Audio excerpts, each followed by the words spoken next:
Hi, in Know Your IS Code Provisions short lecture series, I am going to explain today time history method. That is clause number 7.7.4 of IS 1893. So let's go into the details. So clause number 7.7.4 time history method.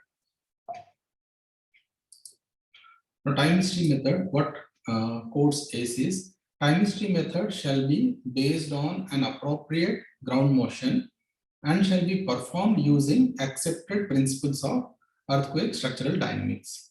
So for conducting or for doing time history, like we need a ground motion and like all the details of the structure.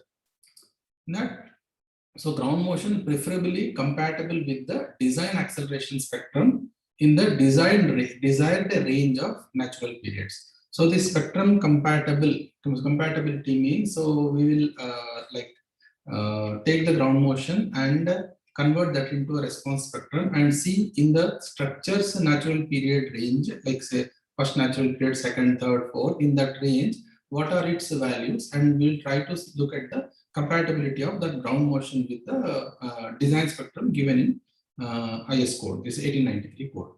Now, how this method, what are the steps involved in conducting time history method or getting the dynamic time history or time history analysis of the structure for a given component of earthquake ground motion. So here I'm explaining modal time history analysis or modal time history method. So first, let's take say a building. So for a typical building you take, and then so what do we need from that building or through in that building? One is plan dimensions, then second is material properties. Okay, so plan dimension and material properties. So with that, what we will do is convert that into a lumped mass idealization, and we calculate mass and stiffness of that structure, the different mass of different floors and stiffness of different floors. And from there, we will generate three things. So mass matrix, stiffness matrix, and damping matrix. So mass matrix is this one, M1, M2, M3. That is M1 corresponds to like first floor mass, M2 corresponds to second floor mass, and M3 corresponds to third floor mass.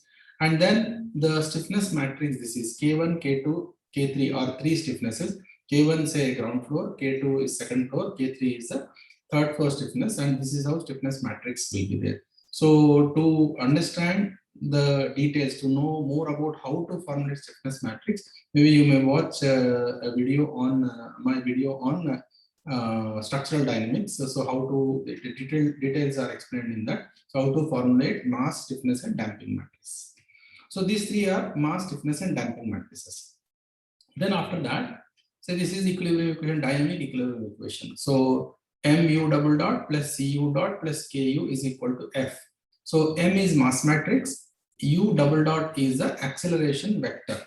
So in this case, u double dot means there are three level 3 degrees of freedom. That is u1 double dot, u2 double dot, and u3 double dot. Similarly, c is damping matrix and u dot is velocity. So this velocity is again a vector, velocity vector, that is u1 dot, u2 dot, u3 dot. So u1, u2, u3 corresponds to different floors. So then k is the stiffness matrix multiplied by u, and F is a force which is applied. Now if it is earthquake force, then equation will become like this, minus m u double dot g 1. Since it is represented in vector form, this one vector is also required. Then what we do is, like say we assume solution to the u is equal to phi q. So this phi is actually eigen vector, means eigenvalue matrix, and q is the time response of that. So after conducting say modal analysis, we get say natural periods and mode, natural frequencies and mode shapes. So this matrix is formulated by that mode shapes, that is mode shape matrix. So if we substitute this u here, say u is ku, that means k into phi into q, and u dot is this time variable is q, phi is not a time variable, so that's why c phi q, and then double integration u double dot, so double differentiation u double dot means phi q double dot. So this is the equation, total equation of motion.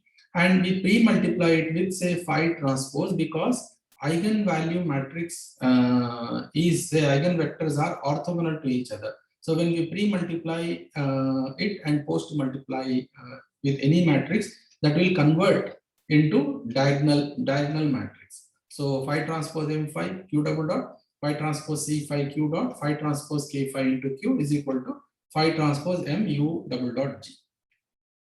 So this is a equation.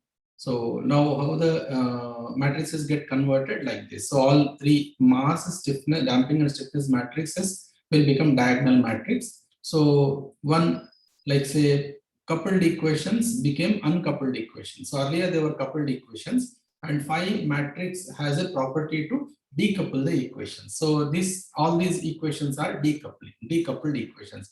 So in a way, modal analysis means converting n degree of freedom system into n single degree of freedom system. So each one is having different natural frequency.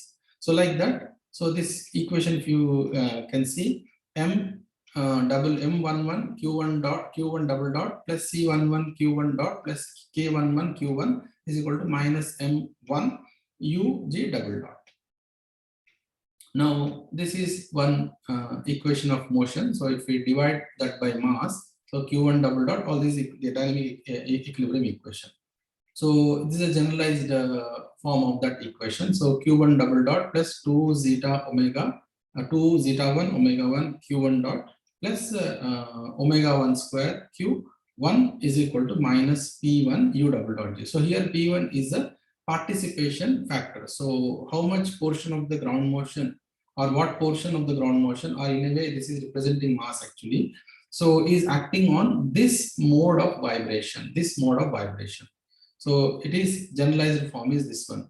So this is one single degree of freedom system. So we have converted n degree of freedom system into n single degree of freedom system. So this is a typical equation of motion for that. Now the question is, we need to find out the solution of that. Okay, this is the equation of participation factor. So we need to find the solution. So from any method, say using say Newmark's method, we find out the solution from this one. So because this is a single variable equation, so we can, like this is equilibrium equation, we can find out the response Q. So once we get Q by using any numerical method, so that this is how it looks. So n degree of freedom system, we convert it into n single degree of freedom system. So this is first mode, second mode, third mode. And then Q1, Q2, Q3 are the individual time history responses of this mode. Now, for getting the actual response in the first mode, we multiply this Q1 with the mode shape vector. So Q1 multiplied by 513, that is at the third degree of freedom level, and then Q1 multiplied by 512 and Q1 multiplied by 511. So what we'll get is this time history response in that mode, in first mode time history, all these responses we get. And then similarly, we can compute the time history response of other modes and then add up together. So that we get degree of freedom response. So U1 time history, U2 time history, U3 time history. That means time history of first floor, time history of second floor, time history of third floor. Now, if we say look at say U2 minus U1 at any point of time, then we will get drift in that. And if we multiply this with the stiffness matrix, then we get story shear forces in that. So that's how this time history analysis is done. So final U is Q1 into phi1 plus Q2 into phi2 plus Qn into phi. So it goes on n number of modes. So finally we get a response time history of the structure. So that's all about modal time history analysis. So the intention of the short lecture is to help students and practicing engineers to understand IS code provisions in a better manner. So following references are used in the preparation of these slides. And I sincerely acknowledge the help of my PhD students and master students in the preparation of this material. Thank you and have a nice day.